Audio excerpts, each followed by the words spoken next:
Before we get started today, I just wanted to make a quick shout out to Josh out of the USA, who left us a glowing 5-star review in iTunes. He said, title, Matt is a superstar. I don't know about that, Josh. I think the guests we get on the show are certainly much more of a superstar than I am. I'm just the guy with the big mouth. Anyway, when it comes to what it takes for a tradesperson to be successful, Matt has the keys. Listen to his podcast and you'll come away with a real take-home value that's practical and can be easily implemented in your business. There aren't enough people helping those who own trade businesses, and Matt is certainly one of them. We're lucky that he wants to share his knowledge with us. Thank you very much, Josh. As mentioned, though, I certainly appreciate your comments, but I think it's a testament. This podcast is definitely a testament to the caliber of guests that we have on the show. So thank you very much, guys. If you'd like to leave us a review, it would be very helpful. It actually helps our ratings in iTunes, which means they give us a bit of a foot up from a promotional point of view. So you can head across to iTunes and leave us a review, or if you're an Android listener, you can head across to Stitcher, or basically wherever you consume your podcasting media,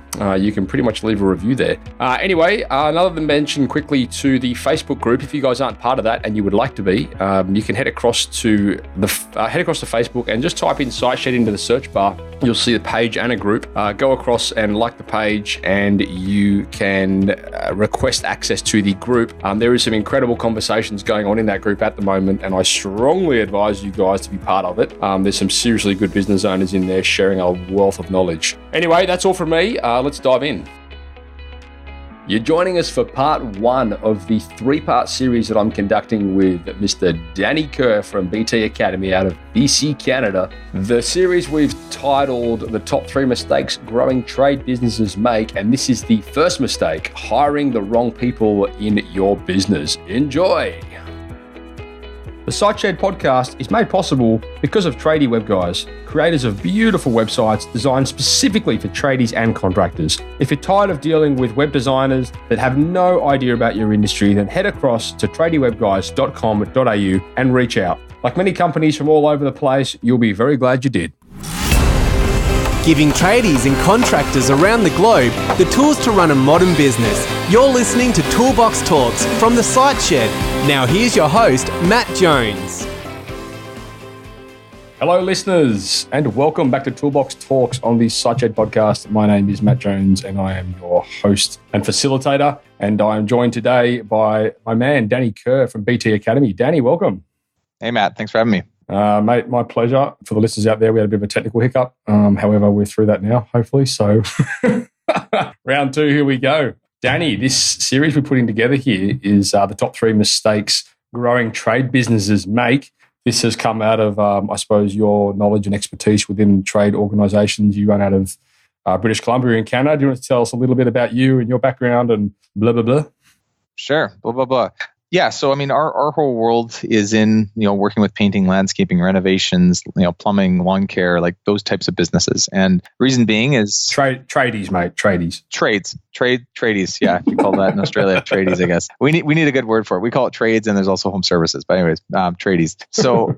Our whole world was in that. I mean, when I was 18 years old, I started a small painting franchise. When I was 20, I grew that to about 1.3 million. When I was 25, I was helping with the development and recruitment of Western Canada for a company that was franchising out painting companies, and learned a lot in that organization, and also met a lot of amazing people there that were, executives in that company and people that were running franchises. And so it was a pretty unique way to grow up in my 20s. And by the time I was 27, I was kind of at a place where I really wanted to start something of my own, where I could teach and develop and train people that weren't necessarily in franchises, but they're running trades and home service companies, or tradie companies, I guess, and they were looking for guidance. And so I banded together with my business partner Igor and another one of my actual bosses, James Dale, from the company I was with prior. And we started what's called today is Breakthrough Academy. And what it essentially is that's basically franchise-esque like systems for non-franchised companies. So we really help people between $500,000 to $5 million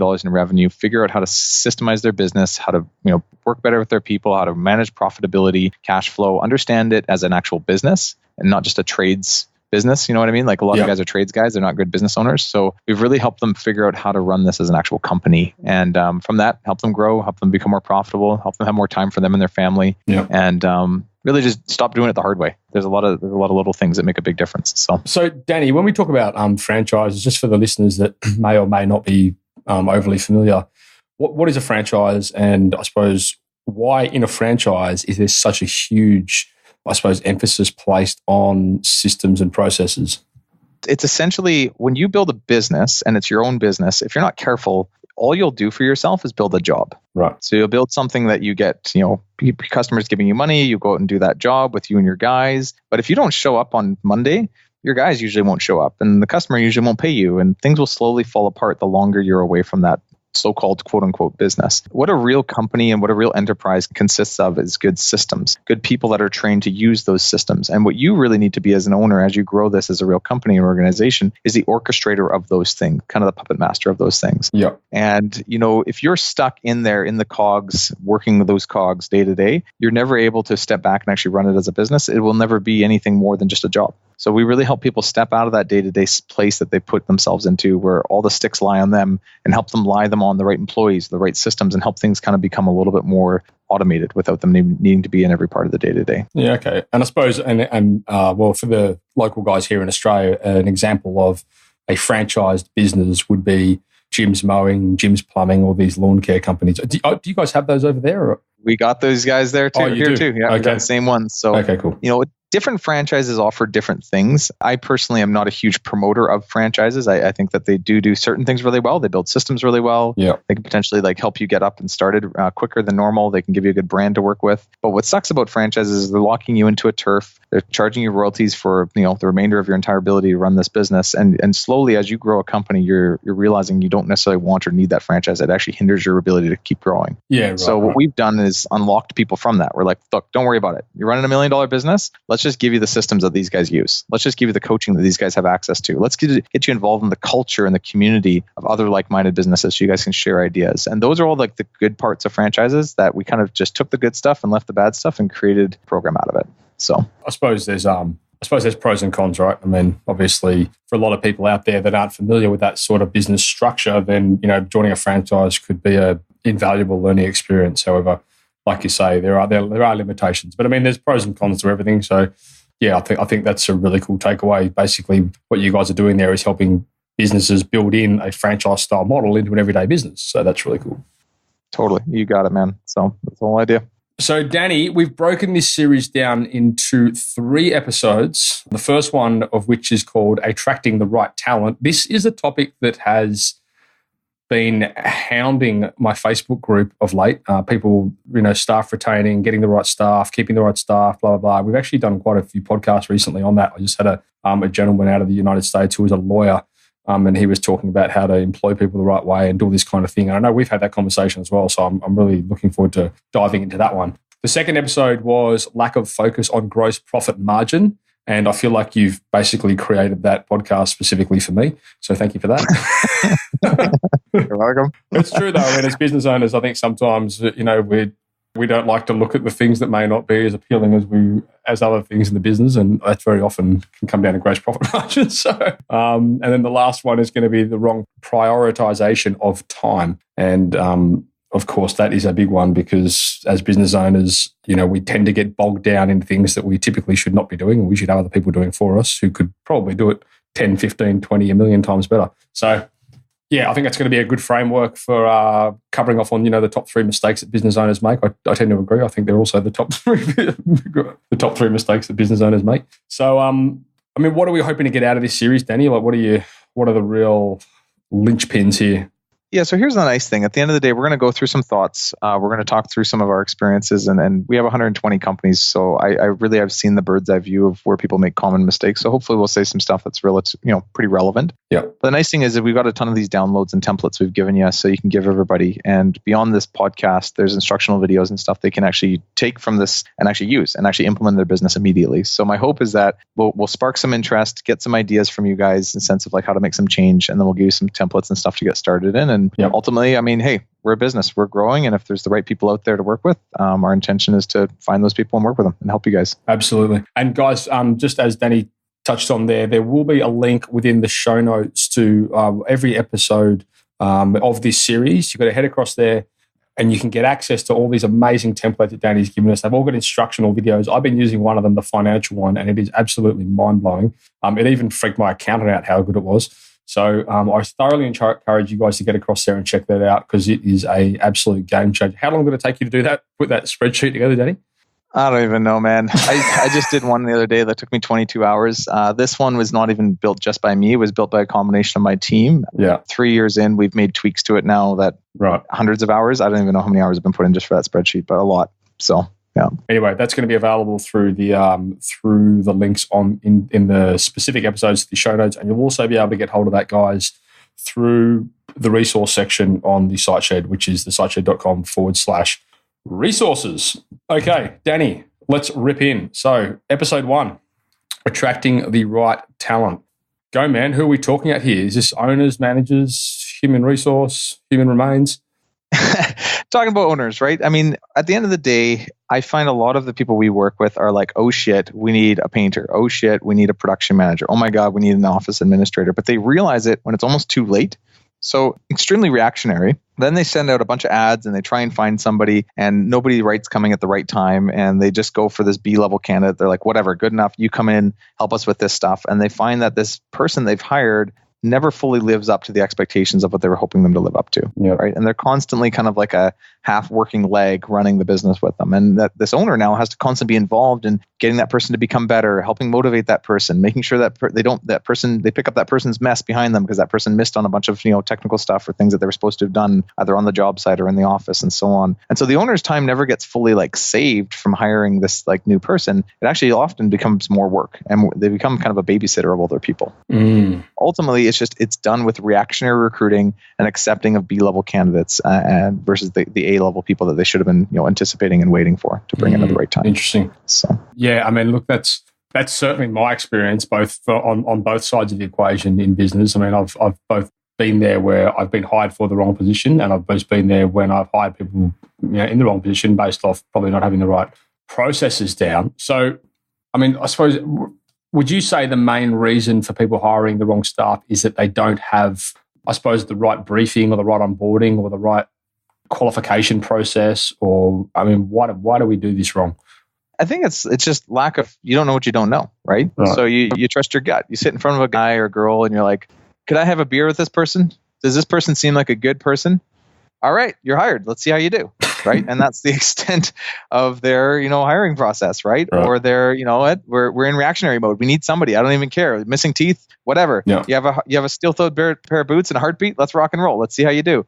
And they use the job site to kind of test people out to see how they do, which, in some ways it isn't the end of the world to do it that way. It's just, it creates a lot of transience and it creates a lot of chaos on the job site itself if that's your recruiting front where you're putting people. Right. So there's a lot of things you can do before that to make sure, A, you attract the right kind of people, and B, you can predict their future performance based on past results. Yeah, right. And we can go through what those are. And essentially, this will allow people to get better applicants, so better results on your app flow that comes in, so you have better people to choose from. And then B, it'll help you really be able to have almost like a predictor on like how people will perform with you in the future. Yeah, okay.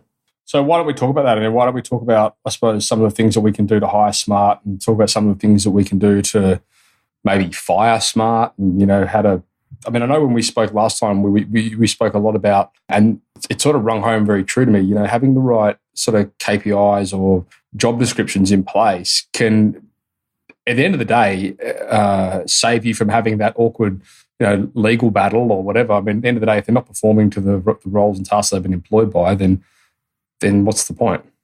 Totally. Yeah, it really starts with understanding exactly who you're looking for. Mm-hmm. For those who understand marketing, I mean, really, I'll give you this. There's one nugget on this whole idea. Think about it this way. Think about your recruiting as a sales and marketing effort. Okay. So people sometimes think about recruiting as recruiting. I'm looking for people. I need to hire somebody. I'm going to pay them money. So they better be good. Versus in today's day and age, and especially with the generationals, and I'm 30, so I'm probably right in that group. But I think that a lot of people need to realize you need to turn it on its head a little bit and see this first as a sales and marketing activity, followed by a recruiting and selection activity. Yeah, right. But if you're not good at sales and marketing to begin with, you're never going to have the right people to recruit and select anyways from. And where all that starts is what I would do is I would sit down and I would profile my ideal candidate. So if I'm looking for a project manager in a construction company, I might sit down with either my current project manager that I have that I want another of, or maybe my friend's business who's got a good project manager, or a friend of mine that I know who's a good project manager. But I'll do my best to find the guy. Maybe he's not available, or maybe he's already in my team, but I need another one of the guys. So So what I'm going to do is I'm going to write down his name on a piece of paper, and we've got all these templates for you to follow through on, but like figure out his strengths, his weaknesses, his core values, his wants, his needs, his fears, why he took the job, why he stays with the job, what he aspires to be, what his goals long term are. I'm really going to understand that guy. And in doing that, I'm going to drop an ad that sells to that guy. Gotcha. In a sense of my title will be catchy and engaging based on that guy's needs. My description of the company will be the things that guy described that he loves about our company. My descriptions of duties will talk through the things that guy says he loves about his job. And then finally at the bottom, I'll have a qualify out section that says, here's what you need to do to be able to apply for this job, or here's what you need to be capable of. And those will be my requirements in the sense of like making sure you're actually applicable to apply for this position. And what you're kind of doing is you're trying to get the guy to like drool over the job description before he even applies for it. And you're trying to get him to self-identify and almost be like, these are the boots I need to fill. Like whether they're looking for a job or not, if they stumble upon your ad, you appear to them as the perfect situation for them to spend 40 hours a week of their life in. Yeah, right. So I'm not sure about the situation in Canada, but I know certainly here in Australia, there's just not enough workers to go around. So there's a real battle, and a lot of the guys out there are struggling with that scenario where, you know, there's like one guy who could potentially be working at 15 different places, and he could, you know, it's almost like he's doing you a favor kind of thing. Yeah. So it sort of creates a bit of that, you know, for a lot of the guys, they're struggling retaining staff, especially because, you know, someone might offer them extra couple of bucks an hour or whatever it is. And then, you know, I'll just go there because I can get more money. Or they could screw up and you could sack them, and tomorrow they're working. So it's no big deal. What's the process, I suppose, around that? So again, it all goes back to hiring somebody, because it's when you first hire somebody and first set expectations with somebody, and then you as an employer live up to those expectations and hold them to their expectations, that you start to develop a more long-term relationship. Yeah. You know, what I've noticed a ton why people lose employees is because expectations were missed. At the end of the day, they came in with a picture of what they thought that job was going to be like, and you showed them a different picture than what was sold to them originally. Yeah, right. If that makes sense. People will stick around. I mean, yeah, they could get an extra buck or two from somebody else. The reason they're leaving, though, is because that buck or two is a great excuse to go and find their dream, which is not with you, which you now realize is not with you. People will, you know, more or less, people will work harder up to the point where they can pay for their bills, and if they have a saver's mentality, can save a bit of money. But once you give them that amount of money to kind of be comfortable, now it's about their experience with you, how you make them feel. Did you live up to their expectation, or are you guys living up to each other's expectations? And basically, like, do they get to feel like they're a part of something? Like, are you building into them over time? Yeah. Are they growing? And those things matter so much more. But if you just hire somebody, promise them the world and don't deliver on it, or hire somebody real quick and don't set any expectations, they'll think through what they think the expectations should be. And then when that doesn't get lived up to, they'll get pissed. Yeah, fair enough. It's a good point. I mean, I know I had a gentleman who you may or may not be familiar with, Al Levy from 7 Power Contractor. He did a really good podcast, and he was talking about one of the best ways to attract the right talent and retain the right talent is to offer them a career path. So not so much say, you know, here's a job and where you're competing with all these other people, but if you can give them like a blueprint to where they could potentially end up as a result of working with you, that very often is a lot more appealing than saying, well, here's a job and it pays an extra $5. Totally. Yeah, man. I mean, we have a team. I'm 30 years old. We have a team all under the age of 35 pretty well. And there's 13 of them that all work for Breakthrough Academy right now. I've recruited all of them with actually my business partner, Igor. And for us, it's just been a process of slowly like selling to the right person, selecting them, making them feel very warm and welcome, and like they are literally in the right community for themselves to learn and grow long term, and helping them hit their goals. You know, my assistant Caitlin, when I first met her, she was just starting to date a guy. She was renting. She was, didn't have a ton saved at all. I was just trying to get back on her feet. She was 25, 27, somewhere in that age group. And by 30, she's 30 now, she's got an awesome husband who I just got back from their wedding a few months ago. She just went on an epic vacation for three weeks down in South America. She's got a house that she just purchased and she's about to move into in a week from now. And she's got awesome savings. And it's because not only did we talk about that in the interview, but every week, every month, I was committed to helping her get those things in her life. Yeah, well, maybe I'll come work for you, Danny. But it's, Caitlin will never leave us because we're a part of who she is now. We're a part of her way of life. And I think for her, she appreciates us and will help us hit our goals, and we'll do that for her as well. Yeah, that's a good point as well. I mean, and that's sort of, I suppose, where I was heading with that. I mean, if somebody comes along to her tomorrow and says, hey, Caitlin, we'll give you an extra $5 an hour, she'd be like, well, no, thanks. Yeah, like this is my family. Like, what are you trying to tear me away from here? Yeah, There's a lot more loyalty when you commit to people. Yeah, okay. So, I mean, you spoke about that whole, I suppose, like hiring as a marketing process. When we're doing that, and I know you've left some information for the guests there, is it like, are you following a process? Are you following like a specific question base, or like, how do you tick all the boxes? Yeah. So you start with like the person, then you start through their strengths, their weaknesses, their core values, their wants, their needs, their fears. You drop a job description on that. And then that job description you want to post in a few different areas. So if it's a professional position, you want to post on LinkedIn. But more importantly, you actually want to reverse search people with similar experience that you're looking for on LinkedIn, add them to LinkedIn, and then send them a little message that says, hey, our company XYZ is looking for a person in XYZ role. Thought I would add you and see if you know anybody that would be a good fit for something like this. Please check out a link in the description. Yeah. And not saying, would you be a good fit, but do you know anybody? It opens the door for it not to be so threatening. Yeah. And do the exact same thing on Facebook too. So you get all your employees in a room. Everyone, basically, you go over exactly who you're looking for and you drop the profile. I usually save that job ad at the back end of our website on a link. Yeah. And then I have them all send out the same message through Facebook and have them direct message 50 to 200 of their friends each. And then also offer a bit of a recruiting bonus too. Yeah. So, hey, so-and-so, my company XYZ is looking for another person in an XYZ role. Curious, maybe you'd know somebody. I know the owner said he's paying a $500 hiring bonus. Thought it might be worth your time to look through your friends. Let me know. And he could send that to somebody who's potentially a really good fit. And they could read through it themselves and be like, I'm that guy. But it's not threatening either. And it's also an ability for them to send it off to somebody else they know. And now you're getting through people's network. If you have 5 employees and they each send it out to 100 people, that's 500 people that it gets sent out to within an hour, as long as you hold the space for guys to do that. I usually do it at Friday at 3 o'clock. We do pizza and beer.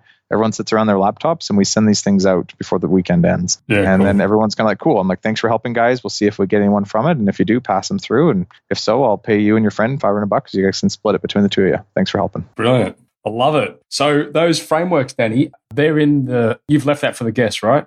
You got it. Okay, cool. So guys, just once again, head across to the show notes for this episode because all of those frameworks Danny has put together in like a template form. And there's multiple templates in there as well, isn't there? I mean, it's not just one. Like we're talking, there's job posting worksheets, there's ideal candidate worksheets, there's all sorts of stuff. There's a video you've recorded there on recruiting. Like it's really good. So guys, make sure you head across there and check that out because it's pretty gold. Danny, what else do we need to talk about? Are we getting close to wrapping this one up, or is there anything in particular you think we have missed? I mean, that's the basics of it. There's a lot more you can go in depth when it comes to once you've got the applicants in, how to sort them, how to basically do proper setup calls, how to do proper screening of actually the interview itself, and how to predict future performance on these people based on their past behavior. There's a lot of discussion that goes into that. I don't know if we can cover it all in a short podcast, but what I will say is, at one point in my life, I was in charge of recruiting franchises, and I would hire about 150 franchisees a year. I would go through roughly 50 resumes to 100 resumes even a day. Wow. And yeah.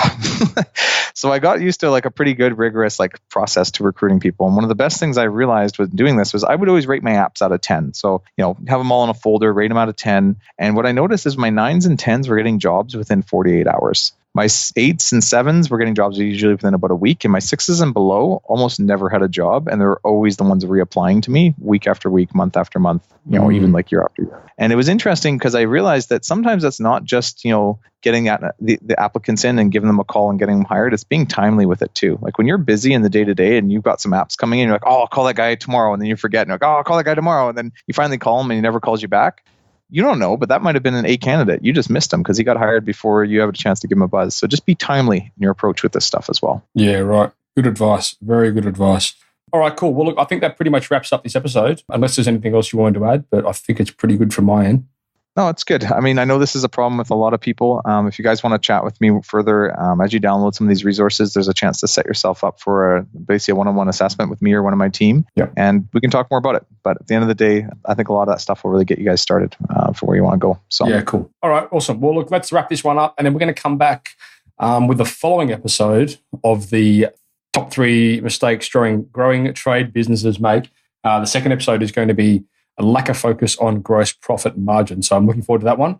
And for now, that is a wrap. Thank you for listening to another episode of Toolbox Talks. If you're liking what you hear, then you can head across to the siteshed.com where you can join our community by signing up to our Toolbox Talks. You'll get sent a weekly notification, which is basically a highlight of everything that we've spoken about during that week, along with any other industry news that may be relevant or specific to the trades. If you're enjoying the show, you can head across to iTunes, Stitcher, or SoundCloud, where you can leave us a review. That would be fantastic, and all the reviews get read out in the show. Likewise, if you have any friends or colleagues that you think would benefit from the show and the episodes that we create, then please go ahead and share it with them.